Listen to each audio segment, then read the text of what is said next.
এদিকে সরকারি মাধ্যমিক বিদ্যালয়ে শিক্ষকরা কর্মবিরতি প্রত্যাহার করে বার্ষিক পরীক্ষা নেয়ার ঘোষণা দিলেও পরীক্ষা না দিয়ে পেছানোর দাবিতে নাটোরের দুটি প্রতিষ্ঠানে বিক্ষোভ করে শিক্ষার্থীরা।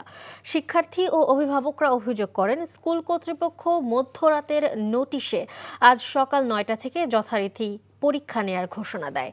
সকাল ৯টার আগেই নাটোর সরকারি বালক ও বালিকা বিদ্যালয়ের শিক্ষার্থীরা স্কুলে গিয়ে পরীক্ষা না দেওয়ার দাবিতে স্লোগান দিতে থাকে।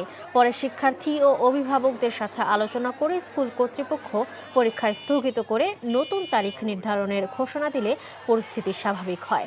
এদিকে ৩ দফা দাবিতে সারা দেশের ন্যায় ময়মনসিংহ জেলায় একযোগে 2140টি সরকারি প্রাইমারি স্কুলে চলছে শিক্ষকদের কমপ্লিট শাটডাউন কর্মসূচি।